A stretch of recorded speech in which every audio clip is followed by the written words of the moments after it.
Hey guys, welcome back to another Warframe video and continuing our series with Lore Behind the Frames. Today let's cover Inaros. So to explain things as quickly as possible, because there's a lot to cover here, in history, historically speaking, there's two Inaroses in Egyptian history that this character could be based on. I don't think that he is based on them, but let me just go into detail as who they were as quick as possible. So what basically happened is Assyria was conquering everything, and I know that just the gist of who Inaros was in Egyptian history is he's a rebel who fought back. It's more than that, because Assyria, the Assyrians were the boogeyman. They were the Assyrians would be doing things that today we consider war crimes, so we're not actually allowed to do these things. So they were basically not just a extremely strong, formidable force in great number and technologically advanced and shit like that, but they were also terrorists. They were terrorizing everything. They were destroying and conquering, and the bigger they grew, the more resources they need, so they needed to conquer more places just to sustain themselves, and basically everything they came across they just completely demolished. So the fact that any group was able to stand against them was a feat in itself. But it's not just that, it's because when they attacked Egypt, they were actually stopped. They weren't able to conquer them at first, and they had to retreat. And then they didn't want to talk about it because it was an embarrassment. But other places, they were no, you lost. But they tried to hide it no, that was just an exercise, that wasn't real, that didn't count, kind of thing. But yeah, their advances were halted, and that in itself was a ginormous feat, and that's why it went down in history. Of course, later on the Assyrians came back and not underestimated them this time. So next time they came back, they did actually conquer some territory, which they then lost again in the future. But Inaros II, you may be how could he, in the same league with the first Inaros? But actually, what Inaros II had to face was the Persian Empire, and that was even greater in number. They were able to complete feats that the Assyrians weren't even able to dream of doing at that time. But yeah, the Persians were way better. They were way stronger. They had superior numbers and everything. And Inaros II is the one who was combating them. Well, one of the people who were combating them.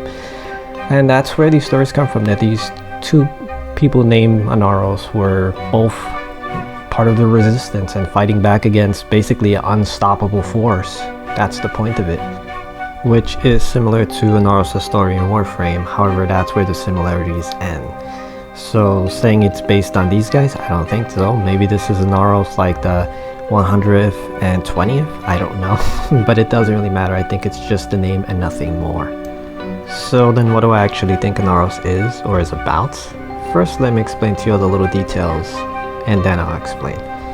So first, Inaros Prime, his helmet that he wears, it looks like a dishrit, which is a lower Egyptian pharaoh crown kind of thing, before lower and upper Egypt were fused together and made a new crown.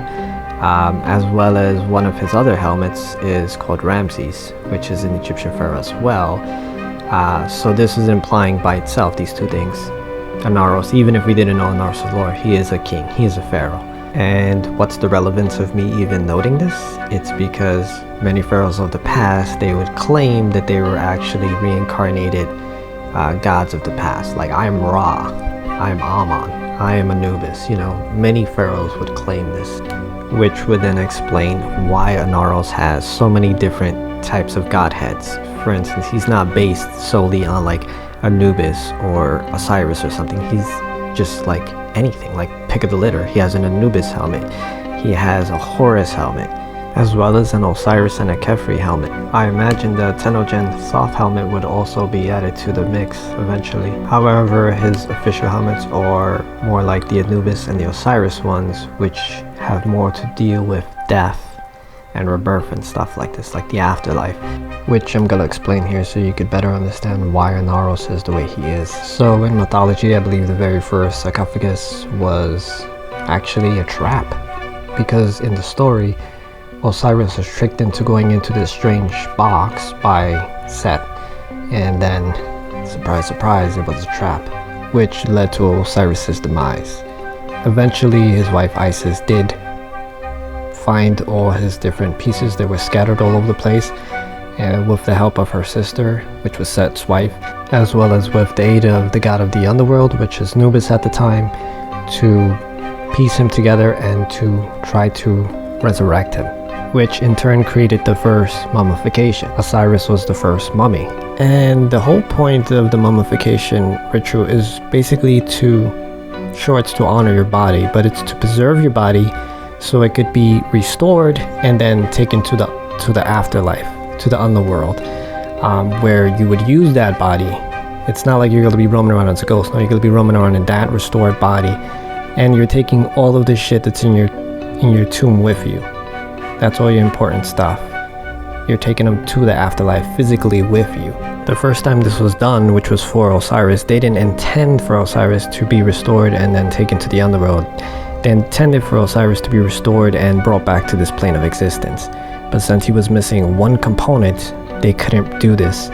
So he was just taken to the underworld instead, where then he became the god of the underworld, and Anubis kind of got bumped down. And then Anubis basically became a Shinigami, a Grim Reaper. One quick note, canopic is the word of that little weird jar thing where you put the organs of a mummified body, and that's actually the name of one of his helmets, of one of Inaros' helmets. Another thing to know really quick is that when someone's actually mummified, they're not wrapped so they can move their limbs and walk around. No, they're wrapped like a cocoon, where they're just like in a pillowcase until they are restored and can get out of there. The reason why that image pops into our head is because of old-fashioned movies where they wanted mummies to walk around like zombies, as that would be scarier than hopping around to some people. In the mythology, your soul is technically still in your body until something happens.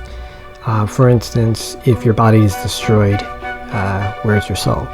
And if you didn't have a body, it could go in the image of something that's you, like a statue of yourself. Your soul could go and live in that statue.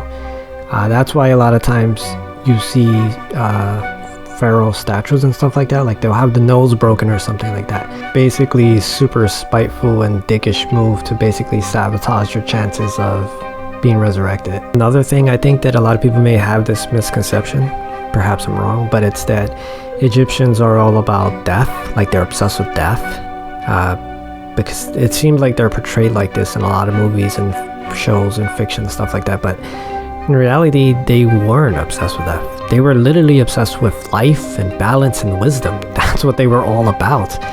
In fact, they didn't want death so much that they would try to find ways to immortality. I think the best way to describe what happened here is like, let's say that some massive plague hits humanity and we're all wiped out. And I don't know, 100 years from now, aliens come down and they see our remains. And perhaps the only thing that remained is like the shell of buildings and like our graveyards. And basically what archaeologists would say, if they were us, they would say, oh, they must be obsessed with just these stone buildings and death because there's nothing else around. No, we're not. Like, humans are obsessed with like food, entertainment, and porn, and sometimes a combination of those. But just because that's all that remained to that day, whenever they find our remains, doesn't mean that's all there was to us. So I think you get the point by now. And as well as you get the point that I wanted to make before, which is what is Inaros all about? And I'm pretty sure he came to the conclusion, I think he's just a pharaoh king that can embody the essence of any god he wants, or any god you want him to. But a lot of his moves are realistically more towards a combination of like Osiris, if Osiris was mixed with Set. And then you would probably get Inaros, like our version of Inaros. And I'll explain why here. So his passive ability is their sarcophagus, and I think this is like one of the coolest moves in the game, and it would be even better if it actually worked in Steel Path, which it does not. It's completely useless. But basically what happens, if you don't know, is you go in the sarcophagus when you die, and then you're just sitting in there, you're conscious, which is like it's supposed to be in lore. You're supposed to be conscious in the sarcophagus, able to look around and stuff, and hear and smell and stuff. But the difference is you're actually using energy manipulation yourself to restore your body and resurrect yourself.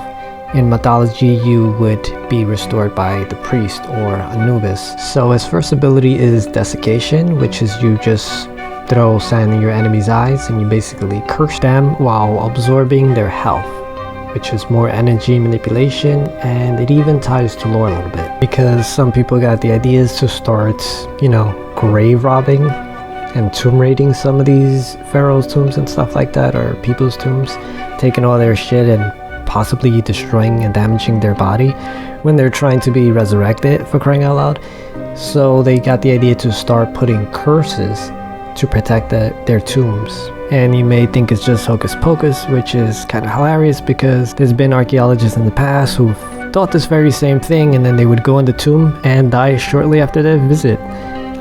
It turned out that it was like they shaved, so they had open cuts, even little micro ones, on their face or neck, and then like the germs from inside the tomb, which had been sealed since who knows how long, with a corpse in there, for crying out loud.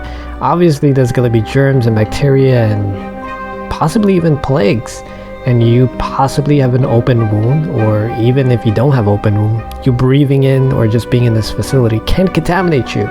And in their case it did, and it caused to their deaths, which then further increased the whole hysteria of these tombs really are cursed, right? So his next move is Devour, and I hope you guys have seen my Necros video or my Sebagot video or my Revenant video, so I don't have to keep explaining some of these things like the necromancy aspect or energy manipulation or this stuff. But yeah, I can't just keep explaining the same thing every single video, so I'm just hoping you guys know what I'm talking about. But basically this is energy manipulation again, with a touch of necromancy at the end of it. So his next ability is Sandstorm, and maybe you're wondering what the heck's going on here. Like, Anubis can't do this, Osiris can't do this, Horus can't do this, what is happening here? Well, Set could do this, which is, he was the god of chaos and storms and stuff like that. He could make a sandstorm, but he doesn't have a Set helmet in Warframe, right? But I think specifically, I didn't want to say this at the end of the video, but I'm just gonna give it to you. I think that Warframe didn't base this on Egyptian mythology. I think they based this on a movie, and it is, the Mummy series of movies, because Imhotep was able to, drain life and control sand and make shadows and all this stuff. Like, this is not something that any single god could do in Egyptian mythology, but Imhotep in the movie could do this. So I think even though that pop culture movie was imitating mythology and doing a twist on it, then Warframe took that pop culture and did their twist on it to make Inaros. Last move is Swarm of Scarabs. Very cool move from my point of view, and it's very mummy movie-ish, and I love it. I'm not insulting it. I like those movies, and I like the idea of having a frame like it, but it is kind of stereotypical because, like I said, not all of the gods could do all of these moves just because they're Egyptian gods, and not everything in Egyptian methodology was about death, and not everything in Egypt was about sand. Egypt was green once upon a time. It was so long ago that we don't have that imagery of it. Like, the pyramids weren't that color. They were made of limestone and black marble and stuff like that, and gold. That's not our image of it today, so that's why we make it look like that in movies. But that's how it's supposed to look like. If ancient Egyptian were to come to modern times and you try to show them our interpretation of what their timeline was, they're gonna be like, what the hell are you talking about? It was nothing like that. The same thing like us talking about like the skeleton of buildings and just our graveyards. That's not what our culture is about. Like, there is so much more to us. So why so many times do we think that the Egyptians were just about pyramids, down to their skeletons and just their grave sites? There's way more to them than just that. I'll ramble a little bit and get personal because Inaros is one of my absolute favorite Warframes of all time. He's probably the only male Warframe that I actually play. Usually I play females in most games, but he is too cool to not play. I wish he would work better in like Steel Path and harder missions, but he doesn't scale correctly. Like, this should be fixed. Some other things I would love for him, like the helmet. Like I replaced one of his moves with Sebagov's moves because I just thought that was really cool, and it makes him really feel like Anubis with having Sebagov's move. But another move I would like to have, like if I could have 2 moves on him, I would love Necros's like Army of the Dead move or whatever that's called to put on him as well. So replace the Sandstorm with the Army of the Dead. That would be like, I wouldn't play anything else. That would be my absolute fucking favorite frame of all time. Would be like not playing Inaros, playing Anubis. I just think that'd be so sick. This is also why my Drifter and my Operator look the way they do. I wanted to theme them to look kind of Egyptian-like, kind of like Halfar from SG-1. So Inaros is one of my top 3 favorite Warframes of all time, and those top 3 are constantly getting shuffled around, and the order of which one I like most is, you know, momentary at best. I really don't know which one it is. Right now it's probably Inaros again because I'm making an Inaros video. But anyway, that's all I got for now, guys. You know, thanks for watching, and I hope to see you next time.